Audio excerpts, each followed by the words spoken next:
Bonjour et bienvenue dans l'art de briller. Je suis Lucille Ortola, coach pour entrepreneurs passionnés. Dans ce podcast, je vous partage des conseils business afin de vous aider à vivre sereinement de votre entreprise. Je vous partage également mon parcours d'entrepreneur afin de vous inspirer et vous aider à accélérer votre croissance. Aujourd'hui, je vais répondre à une question super intéressante qu'on m'a posée en message privé sur Instagram. C'est une question de Coralie que j'embrasse, qui m'a demandé: comment est-ce que je pourrais être sûre que ma formation se vende ou soit un succès? Je vais, dans cet épisode, vous répondre en 4 points parce que vous vendiez, que vous cherchiez à construire des formations en ligne ou non, ça s'adresse, que je vais dire, à tous les services, toutes les offres que vous allez mettre en place dans votre vie d'entrepreneur. L'idée, c'est d'aller se demander qu'est-ce qu'on doit mettre en place avant pour s'assurer que le jour où on sort notre formation, ça fasse pas un gros flop. Là-dessus, je m'y connais. Depuis 2017, j'ai lancé beaucoup de services, de formations, de choses qui n'ont absolument pas fonctionné. Heureusement, beaucoup d'autres ont fonctionné, sinon je ne serais pas là. Mais du coup, j'ai compris quand même deux, trois choses qui vont certainement vous être utiles. Du coup, je pense que j'ai 5 étapes. Je pensais en avoir 4, mais non. J'ai 5 étapes aujourd'hui à vous partager pour vous assurer que votre formation, votre offre, votre accompagnement se vendent. La première étape, c'est de valider un vrai besoin. Est-ce que l'offre que vous avez en tête aujourd'hui, elle répond à un problème que les gens veulent vraiment résoudre? C'est-à-dire que le meilleur signal, selon moi, c'est vraiment d'avoir des demandes directes. Aujourd'hui, j'ai essayé de simplifier au maximum mon entreprise par rapport aux offres. C'est-à-dire que j'ai un programme d'accompagnement sur 1 mois, un autre sur 3 mois qui n'est pas en vente actuellement parce que je suis bientôt en congé maternité. Et malgré ça, des fois j'ai des demandes qui n'ont rien à voir avec l'une ou l'autre de ces offres. On m'a notamment plusieurs fois, à plusieurs reprises, demandé récemment, si je proposais pas des services sur le plus long terme, par exemple sur 6 mois, 1 an, d'accompagnement où il y aurait comme ça des petites séances de temps en temps. On m'a aussi demandé si je proposais pas des séances à l'unité. Donc voilà, ça en fait, quand on vous demande directement certaines choses, certaines offres, c'est souvent un très bon signal.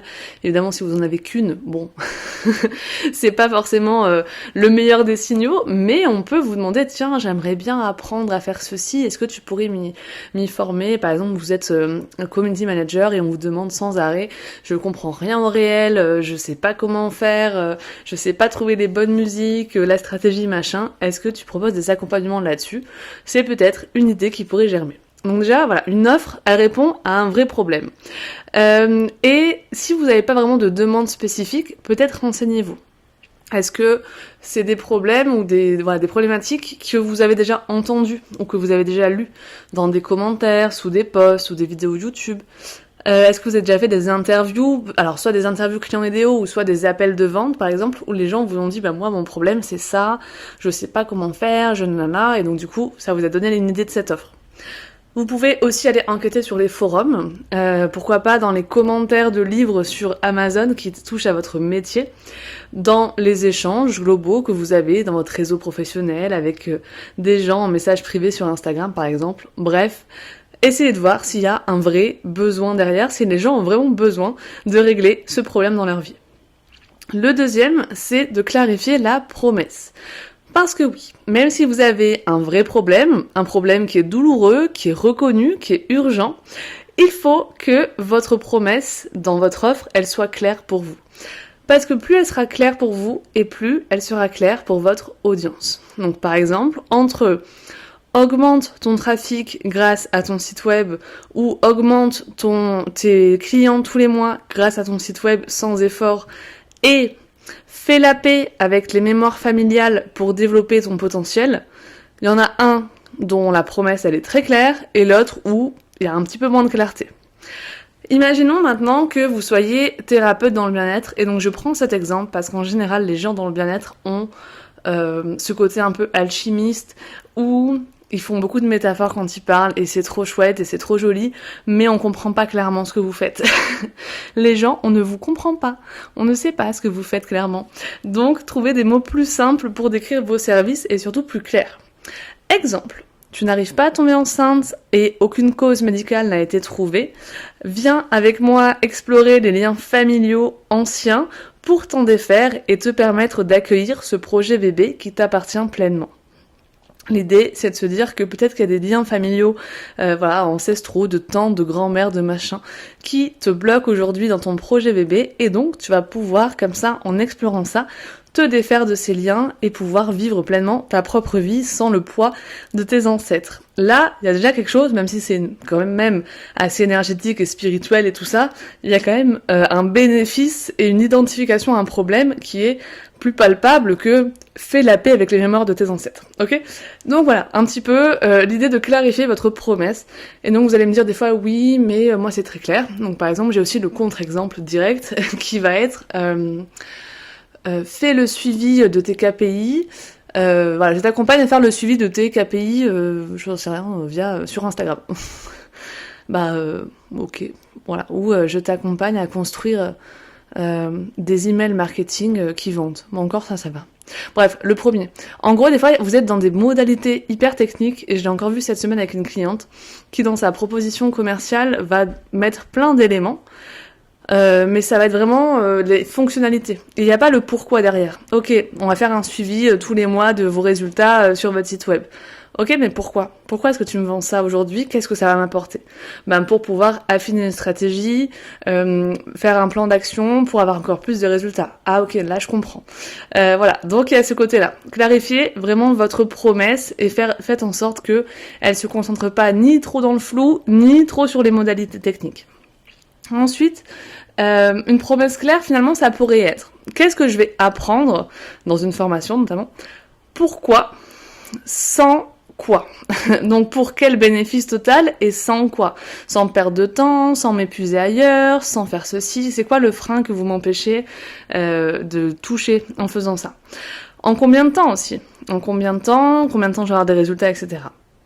Et j'aimerais aussi savoir, avant d'acheter une offre, et donc vous, ça doit être clair quand vous la construisez, les résultats. Je veux des résultats clairs. Qu'est-ce que je vais obtenir concrètement ? Ok, je vais apprendre à faire un site internet. Mais pourquoi ? Je vais obtenir quoi grâce à ça ? Un site, c'est joli, c'est chouette, mais moi, ça me permet pas de payer mon loyer. Donc comment est-ce que qu'est-ce que tu vas m'apporter en plus ? Voilà. Donc ça, c'est juste du brainstorming, de la réflexion.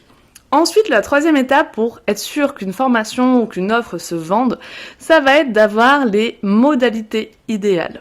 Les modalités, c'est-à-dire qu'est-ce que vous mettez dans votre offre. Alors moi, il y a 5 séances de coaching, ça dure 3 mois, après il y a un suivi sur WhatsApp, après il y a un tableau sur Notion, il y a des vidéos, etc. Donc là-dedans, est-ce que ces modalités, elles correspondent aux envies de votre cible ? Par exemple, moi ça m'arrive d'imaginer des offres et de me rendre compte que les gens ne savent pas ce qu'ils veulent. J'imaginais du groupe, ils veulent de l'individuel. J'imaginais un programme sur 3 mois, en fait ils l'auraient voulu sur 6 mois. Il y a 100 vidéos à regarder, sauf que c'est une cible qui n'a vraiment pas le temps. Donc en fait elle regarde pas les vidéos et c'est trop compliqué pour elle. Voilà, donc en gros, votre solution, elle doit être adaptée aux besoins et à votre cible, à ce qu'elle vit au quotidien. Pour ça, moi, ce que je vous invite à faire, c'est des interviews vraiment clients idéaux. Quand vous imaginez votre offre, les problèmes, vous avez forcément un client cible derrière. Essayez de voir dans vos contacts qui est-ce qui pourrait correspondre à ce client cible. Et proposer une visio comme ça avec ces gens pour leur poser des questions. C'est quoi les problèmes que tu vis ? C'est quoi tes objectifs ? Savoir si vous n'êtes pas trop loin de la vérité. Ok, maintenant, je vais te proposer une offre, ça veut pas dire que tu vas l'acheter, c'est juste l'exemple d'offre que je veux lancer, et tu vas me dire si la structure, elle correspond à ce que toi, tu aurais imaginé. Est-ce que si je te parle d'un suivi sur 3 mois, est-ce que ça te parle ? Est-ce qu'il y a autre chose que tu vois, que tu aurais aimé mettre dedans, etc. Et donc ça va vous aider à construire les modalités idéales de votre offre sans que les personnes... pour que ça corresponde vraiment aux personnes que vous aurez en face et donc à vos clients potentiels. Par rapport à ça, récemment, là, j'ai eu un appel avec quelqu'un qui me disait qu'elle faisait une séance de coaching d'1 heure avec ses clients, et du coup je lui ai dit mais est-ce que les gens après ils ont des résultats, est-ce qu'ils passent à l'action, est-ce que les conseils que tu leur donnes ils les suivent alors qu'ils ont 1 heure, voilà, t'as 1 heure avec eux, ensuite est-ce qu'ils les suivent? Eh ben non. Non, elle le savait pas. Mais moi, pour l'avoir vécu, voilà, c'est vraiment ça. C'est en fait des fois dans les modalités que vous imaginez. Si vous, par exemple, là, je vous fais un accompagnement d'1 heure et qu'ensuite vous mettez rien en place, vous n'avez pas de résultat, vous êtes déçu, vous me rachetez rien, vous me recommandez pas, et ça va pas forcément aider mon business, voire ça va contribuer à y nuire. C'est-à-dire que maintenant, je vais avoir, au lieu d'avoir des clients satisfaits, je vais avoir des clients qui disent, ouais, moi j'ai acheté un truc chez elle et en fait ça m'a rien apporté du tout, j'ai perdu mon temps. Waouh, merci la mauvaise pub. Donc, l'idée aussi, c'est de se dire comment est-ce que je vais faire en sorte de leur apporter vraiment des résultats. Donc moi, par exemple, là, si récemment j'ai mis en place des séances individuelles qui durent 1h30, etc., il y a du travail avant et il y a du travail après. Donc c'est du travail avant, ou moi avant, je vais préparer la séance, je vais analyser le business, etc., pour être sûr de savoir dans quoi je m'embarque et amener la personne là où elle a vraiment envie d'aller. Je vais identifier ses objectifs pour lui permettre de les atteindre lors de la séance. Et ensuite, il y a un suivi pendant 15 jours pour que ces gens-là, ils partent pas dans la nature et que je puisse être derrière eux, leur donner l'élan, les faire passer à l'action pour qu'ils se disent « Ok, en une séance, j'ai quand même appris pas mal de choses ». Donc voilà, c'est aussi ça. Si vous voulez être sûr aujourd'hui que votre offre elle se vende et qu'elle soit un succès sur le long terme, il faut que les modalités elles soient idéales, qu'elles correspondent vous à vos envies aussi bien sûr, mais surtout à celles de vos clients potentiels. La 4e étape pour être sûr qu'une formation soit un succès, pour moi, c'est la création d'un minimum vital. Une offre avec un minimum vital. Vous allez vous servir des interviews clients notamment pour lancer votre offre au bêta. Il y a quelques semaines, je t'avais contacté pour te proposer une offre, ça répondait à telle problématique.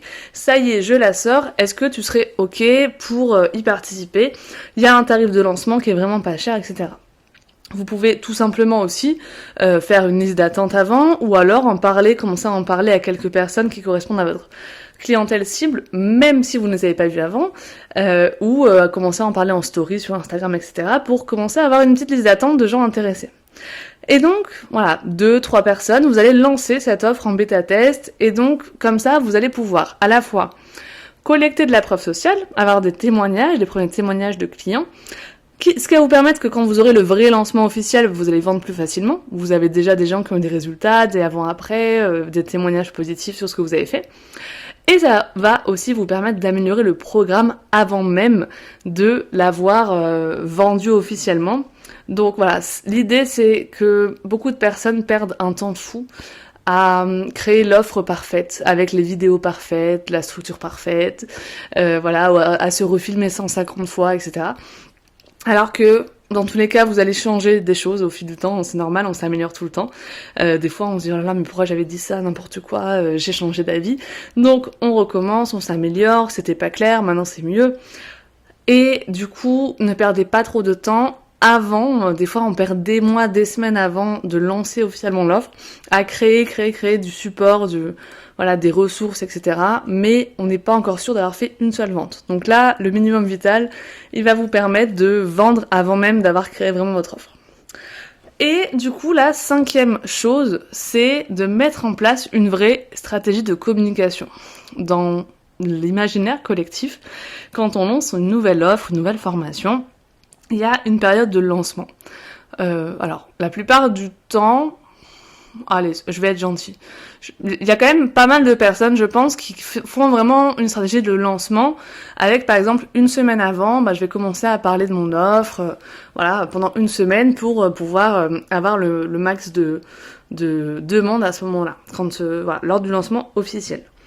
Il y a aussi certaines personnes qui disent je vais en parler une fois, puis je vais voir ce qui se passe. Donc je vais publier le post en lien sur cette offre.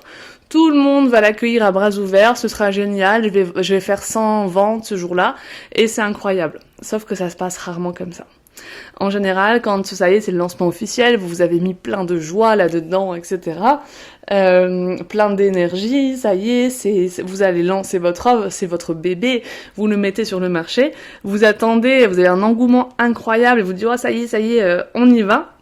Et en fait, vous vous rendez compte que personne ne l'attend, ça ne parle à personne et les gens ils la regardent mais ils l'achètent pas. Donc c'est pas la meilleure idée. Donc moi ce que je vous conseille c'est vraiment de mettre en place une vraie stratégie de communication en amont. Et donc en amont ça veut dire vous allez commencer à chauffer la cible de votre offre au moins, désolée de vous le dire, 6 mois avant. Peut-être pas forcément 6 mois mais au moins 1, 2, voire 3 mois avant. C'est-à-dire que déjà, si vous faites une formation en ligne sur un domaine qui n'a rien à voir avec ce que les gens voient sur votre profil d'habitude, là, il va vous falloir un peu plus d'efforts. Mais imaginons que bon, c'est à peu près le même domaine, vous êtes par exemple dans la rédaction web et vous faites une formation là-dessus, sur le SEO, j'en sais rien, ok. Du coup, c'est quand même intéressant de commencer à faire des posts régulièrement sur votre cible. Votre cible, elle a un besoin, elle a envie d'apprendre, c'est quoi ses douleurs, c'est quoi ses problématiques, c'est quoi ses objectifs, ses freins, etc. Et donc commencez à parler tranquillement de ça, voilà, à votre cible. Même si vous ne lui proposez rien en tant qu'offre. Et du coup, ensuite, au bout d'un moment, quand vous êtes prêt à lancer votre offre, parce que vous avez ce fameux minimum vital qui est prêt à être lancé, vous allez pouvoir organiser un vrai lancement, donc sur, en général, 7-10 jours peut-être, avec une urgence, un cadeau unique, quelque chose qui va les inciter à acheter maintenant, parce que le tarif va évoluer après, parce que il y a un bonus exclusif qui est proposé. Voilà, en tout cas, imaginez comme ça dans ce lancement, dans cette période de lancement, une vraie urgence avec un début et une fin. Parce que je trouve que la plupart des formations en ligne qui ne se vendent pas ou des offres qui ne se vendent pas, c'est aussi parce qu'il manque de l'urgence. Donc quand vous lancez une formation en ligne, vous le verrez autour de vous, quand les gens proposent une formation en ligne ou un accompagnement pour la première fois, dans les entrepreneurs un peu plus avancés, vous allez vous rendre compte qu'il y a toujours une date de fin. Voilà, jusqu'à telle date, tu peux intégrer mon académie, tu peux faire ma formation et demain, 3 jours après, le tarif va doubler, va tripler ou j'en sais rien. Donc à ce côté-là, il y a peut-être un cadeau spécial. Si tu viens maintenant, je t'offre une séance de coaching en plus. Si tu viens maintenant, je t'offre ma formation Intel en même temps, etc. Voilà, donc un lancement c'est ça, c'est déjà une urgence, c'est potentiellement un cadeau unique, mais il y a aussi cette idée que c'est de la communication en amont, donc ça se prépare un lancement, on n'arrive pas comme ça comme un cheveu sur la soupe à parler de notre offre promotionnelle voilà, d'un coup. Évidemment, il y a des posts qui vont être en lien, donc tout ce que vous avez mis en place un petit peu avant sur la cible, les douleurs, les freins, etc., avec du petit contenu un petit peu gentillé, où vous parlez un petit peu à votre cible, jusque-là, là vous allez mettre les bouchées doubles et vraiment en faire des posts, des stories quotidiennes, où vous allez raconter l'histoire de un tel, la problématique de machin, de la preuve sociale, raconter des résultats, raconter des histoires aussi sur votre cible. Vous vivez ceci, vous êtes frustré à cause de cela, mais je vous comprends et c'est pour ça que j'ai créé cette formation, etc. Voilà. Alors évidemment, je peux pas vous donner toutes les étapes et tout le plan d'action, tous les posts que vous pourriez créer, mais l'idée c'est ça, c'est de vous dire que vous mettez vraiment une stratégie de communication en place et que vous mettez une date de lancement et vous savez que une semaine ou 10 jours avant, vous avez vraiment des posts spécifiques, des stories spécifiques, des newsletters, des choses qui vont se passer dans votre communication, vous allez être hyper active pour pouvoir être sûr que votre offre va se vendre. Voilà, il y a certainement plein d'autres choses qui peuvent rentrer en compte, mais je pense que j'ai fait quand même un bon petit tour de la question sur comment être sûr que votre offre, votre formation soit un succès ou se vende. J'espère que cet épisode vous aura plu. Si vous aimez l'art de briller, n'hésitez pas à partager en story sur Instagram et à m'identifier dedans, bien sûr. Si vous avez apprécié cet épisode notamment, car j'organise, et donc là c'est presque la fin, j'organise un tirage au sort pour tenter de gagner 1 heure de coaching business avec moi à toutes les personnes qui partagent le podcast sur Instagram. Donc n'hésitez pas si vous avez envie, pourquoi pas, de participer à ce petit concours que je fais. Je vous souhaite une très belle journée et je vous dis à bientôt pour un prochain épisode.